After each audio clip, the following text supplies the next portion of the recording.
गडकरी के बारे में पार्टी कोई फैसला ले, गडकरी के बारे में मीडिया में कुछ खबरें चलें, लेकिन वो अपना काम कर रहे हैं। गडकरी के कई इनोवेशंस हैं, कई सपने हैं जो आगे के समय की बात करते दिखाई देते हैं, लेकिन साथ ही साथ में कई बड़ी समस्याओं का निदान भी दिखाई देता है। और पानी की समस्या एक ऐसी ही बड़ी समस्या है।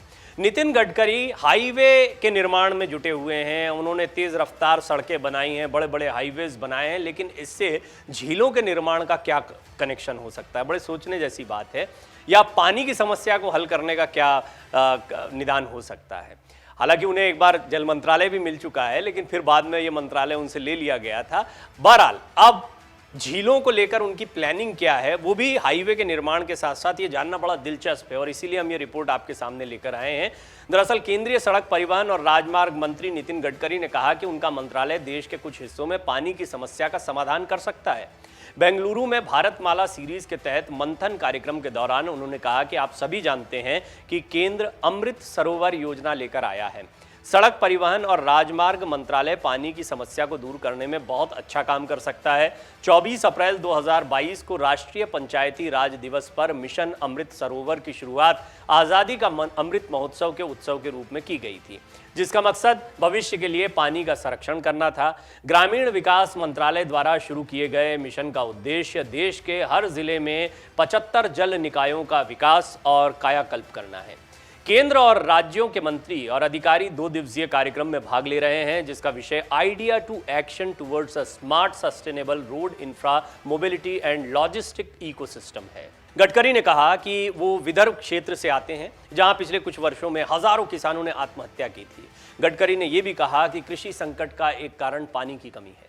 मंत्री ने कहा, कई जगहों पर जल संकट है, पानी की कोई कमी नहीं है, लेकिन जल प्रबंधन एक मुद्दा है। हम झीलों के निर्माण के लिए अपने राजमार्गों का इस्तेमाल कर सकते हैं। उन्होंने कहा कि राजमार्गों के निर्माण के लिए मिट्टी की ज़रूरत होती है, जिसे इस तरह से हासिल किया जा सकता है कि नए जल निकाय बन सकें, झीलें बन सकें, कुएं बन सकें, जहाँ से मिट्टी निकाली जाएगी। गडकरी ने कहा कि इससे न सिर्फ सड़क निर्माण की ज़रूरत पूरी होगी, बल्कि ग्रामीण क्षेत्रों में नई झीलें भी उपलब्ध होंगी, जिससे आखिरकार भूजल स्तर में बढ़ोतरी होगी। उन्होंने एक उदाहरण का हवाला दिया, जहां भारतीय राष्ट्रीय राजमार्ग प्राधिकरण द्वारा निष्पादित एक परियोजना के कारण एक विश्वविद्यालय को 36 झीलें और आसपास के गाँव में 22 कुएं मिले। गडकरी ने कहा कि इस तरह के अभिनव उपायों से परियोजना लागत कम होगी और कई अन्य लोगों को मदद मिलेगी। उन्होंने केंद्र और राज्यों के मंत्रियों और अधिकारियों से परियोजना लागत को कम करने पर काम करने की अपील की।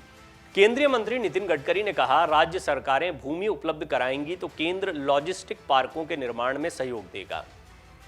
गडकरी ने भारत को 5 लाख करोड़ डॉलर की अर्थव्यवस्था बनने के लिए मल्टी मॉडल ट्रांसपोर्ट के साथ एकीकृत दृष्टिकोण के महत्व को रेखांकित किया। उन्होंने कहा कि 90% यात्री परिवहन के लिए सड़कों का प्रयोग करते हैं, 70% माल ढुलाई सड़कों के माध्यम से होती है। उन्होंने ये भी कहा कि एक एकीकृत दृष्टिकोण की आवश्यकता है, क्योंकि यहाँ जलमार्ग, रेलवे और हवाई अड्डे आपस में जुड़े हुए हैं। लॉजिस्टिक पार्क इसमें एक महत्वपूर्ण भूमिका निभाएंगे। यदि राज्य सरकारें भूमि उपलब्ध कराती हैं तो सड़क परिवहन मंत्रालय लॉजिस्टिक पार्कों के निर्माण में सुविधा प्रदान करेगा। उन्होंने कहा कि निर्माण लागत को कम करना होगा, इसके अलावा निर्माण की गुणवत्ता में काफी सुधार भी करना होगा। उन्होंने ये भी कहा कि लॉजिस्टिक लागत को 16% से घटाकर 10% करने के लिए एक एकीकृत दृष्टिकोण आवश्यक है।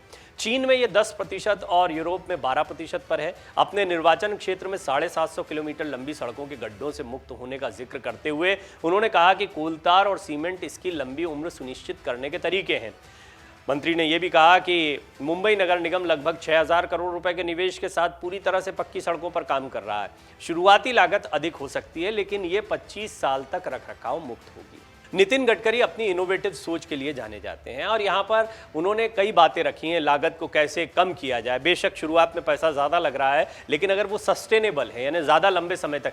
इसको इस छोटे से उदाहरण से समझिए कि एक सड़क बनी है, वो साल भर में खुद गई है या 2 साल में खुद गई है, फिर उसकी रिपेयरिंग हो रही है, फिर से सड़क बन रही है। बजाय ज़्यादा बेहतर सड़कों का निर्माण किया जाए जो 10 साल, 15 साल या 25 साल तक चलती रहे। और ये विजन बताता है कि किस तरीके से लागत कम हो जाती है। अगर आप छोटे छोटे खर्चों में या थोड़े थोड़े सालों में खर्चे करते रहेंगे तो ये खर्चा बहुत बड़ा हो जाता है। एक तो ये बात हुई, लेकिन दूसरी सबसे दिलचस्प बात ये है कि सड़कों के निर्माण के लिए जो मिट्टी लगती है वो आसपास के क्षेत्रों की खुदाई से मिट्टी निकले, और खुदाई भी कुछ इस तरह से हो कि वहां पर कुछ जलाशय और कुओं का निर्माण हो पाए। इससे पानी की समस्याओं को भी दूर किया जा सकता है, जल स्तर को बढ़ाया जा सकता है। साथ ही साथ में बारिश के दौरान पानी के संरक्षण के लिए भी ये एक अभिनव प्रयोग हो सकता है। कुछ इस तरह के प्रयोगों पर नितिन गडकरी काम कर रहे हैं। हमने कई रिपोर्ट्स में ये बताया है कि वो अपना विजन भाषणों के जरिए रखते हैं और उनका काम भी ज़मीन पर देखने को मिलता है, इसमें कोई दो राय नहीं है। साथ ही साथ जो वो जिस इनोवेशन की बात करते हैं, जिस वैज्ञानिक सोच की बात करते हैं, और कई विदेशों का कई बार जिक्र करते हैं, जर्मनी का जिक्र करते हैं, चीन का जिक्र करते हैं, अन्य देशों का जिक्र करते हैं, उनकी तरह यदि क्रियान्वयन भी हमारे देश में अन्य क्षेत्रों में होने लगे तो ये एक महत्वपूर्ण उपलब्धि मानी जा सकती है। एक और महत्वपूर्ण बात, नितिन गडकरी का दायरा अभी सड़क निर्माण और परिवहन तक सीमित दिखाई पड़ता है और वो अपने क्षेत्र पर अच्छा काम करते हैं और करते दिखाई देते हैं, लेकिन कई बार वो जल समस्याओं के विषय में बात करते हैं। जल मंत्रालय की भूमिका भी उनको मिल चुकी है। इसके अलावा वो कई अन्य और इनोवेशंस की बात करते हैं, युवाओं को आगे बढ़ाने की बात करते हैं। ये सारी चीज़ें ऐसी हैं जो सरकार के अन्य मंत्रालयों में चल रही हैं।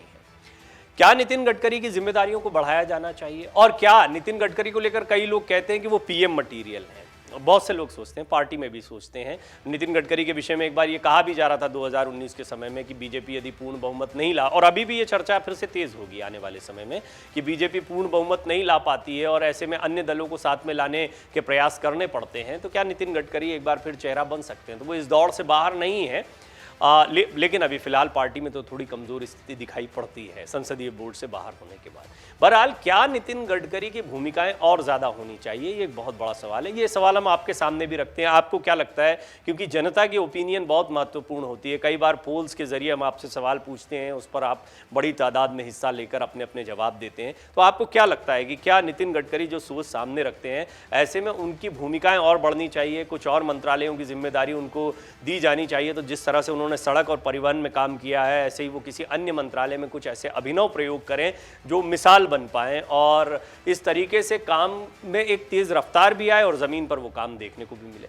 हम उम्मीद करते हैं कि नितिन गडकरी फिलॉसफिकली भाषणों के जरिए जिन बातों को रख रहे हैं वो क्रियान्वित होकर ज़मीन पर भी आएंगे, और उनके क्षेत्र में निश्चित तौर पर कई काम ऐसे हैं जो ज़मीन पर आए हैं, ये कहना गलत नहीं होगा।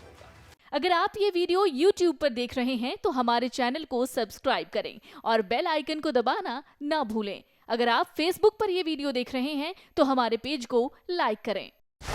डाउनलोड करें अमर उजाला ऐप और पाएं खबरें लगातार।